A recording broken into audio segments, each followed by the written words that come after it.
प्यारे देशवासियों, नमस्कार। आज किसान आंदोलन जो कि दिल्ली की भारत की राजधानी दिल्ली के चारों तरफ सरहदों के ऊपर लगा हुआ है, उसके 312 दिन पूरे हो चुके हैं। किसानों को अलग अलग मौसम का सामना करते हुए 312 दिन हो गए हैं, यानी कि 10 महीने 12 दिन, करीब 10.5 महीने से किसान डटे हुए हैं और वो जिस मकसद से आए हैं अब तक मकसद से कोसों दूर हैं और उसका एकमात्र कारण है सरकार का गैर जिम्मेदार होना, सरकार का निकम्मापन, सरकार का देश के प्रति कोई मान सम्मान ना होना, देशवासियों के प्रति मान सम्मान ना होना, अर्थात किसानों के प्रति जो इनकी दुर्भावना है वो इस आंदोलन के दौरान साफ साफ नज़र आ गई है। किसानों के प्रति दुर्भावना तो उसी दिन नज़र आ गई थी सरकार की जिस दिन 5 जून 2020 को इन्होंने अध्यादेश जारी किया था ये 3 कृषि कानूनों के लिए। ऐसी कोई इमरजेंसी नहीं थी, कोई लड़ाई नहीं लगी हुई थी कि इन कानूनों के बगैर देश लूटा जा रहा था, ऐसा कुछ नहीं था। देश में महामारी फैली हुई थी, तो क्या कारण था? ये महामारी की आड़ में ये 3 कानून क्यों लाए गए?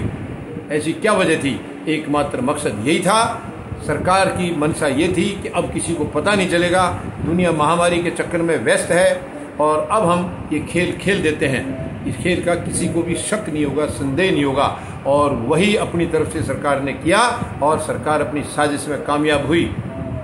यानी 5 जून को अध्यादेश जारी कर दिए गए और उसके बाद 17 सितंबर को लोकसभा से, यानी कि लोकसभा और राज्यसभा दोनों से, संसद से ये कानून पास करा दिए गए।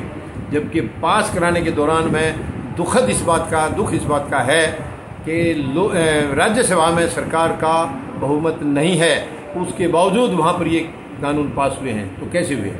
इससे साफ जाहिर है कि विपक्ष और सत्ता पक्ष दोनों देश के साथ साजिश करने में शामिल हैं और ये आज नहीं है, 74 साल से यही होता आया है।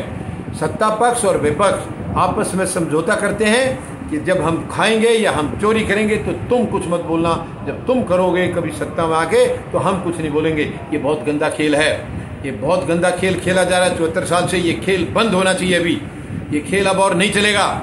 ये देश गुलाम नहीं है, भारत देश आज़ाद है।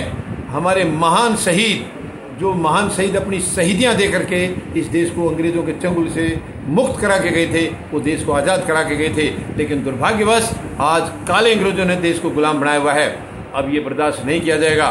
140 करोड़ लोग खड़े हो गए हैं, जाग गए हैं वो किसानों के साथ, और ये किसानों के साथ ये अत्याचार नहीं किया होता प्रधानमंत्री महोदय ने तो शायद ये देश जागता भी नहीं। धन्यवाद है प्रधानमंत्री महोदय का, ये 3 काले कानून लाए ताकि देश जाग गया, किसान जागा, किसान के साथ देश जाग गया। लेकिन ये गंदी हरकत सरकार को बहुत महंगी पड़ेगी। कितनी शर्म की बात है, जो सबका पेट भरता है आज उसकी पीठ में छुरा घोंपा जा रहा है सरकार द्वारा। और सरकार इतनी जिद्दी है, जब किसानों ने कह दिया ये हमारे काम के नहीं हैं, हमें नहीं चाहिए, सरकार ने इनको कहा ये आपके लिए तोहफा दिया है। तोहफा कभी भी ज़बरदस्ती नहीं दिया जाता, तोहफा सामने वाले की पसंद के ऊपर होता है कि वो तोहफा लेना चाहे या ना लेना चाहे। हम किसी के घर में किसी को तोहफा देने जाएं और अगर वो कहे कि मुझे नहीं चाहिए तो हमारी क्या औकात है, हम ज़बरदस्ती उसको दे के आएंगे? तो वो काम ये सरकार कर रही है।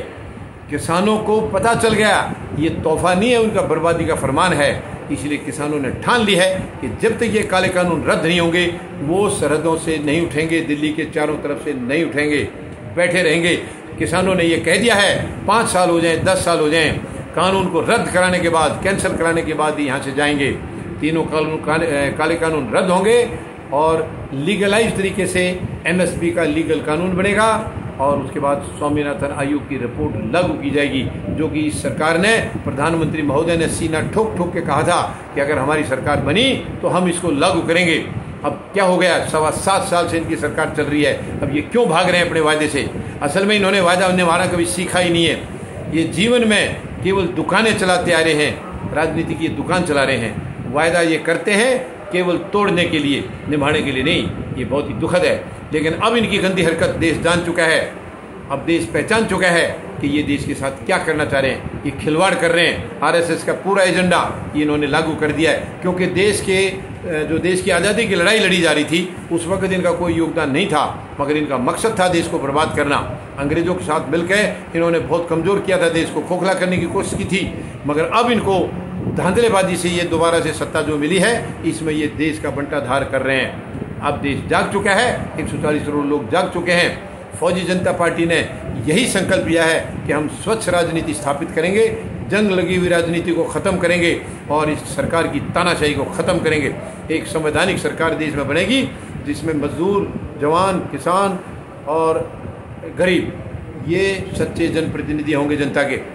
तब ये देश को महान बनाएंगे, विश्व शक्ति बनाएंगे। धन्यवाद। जय जवान, जय किसान, जय हिंद।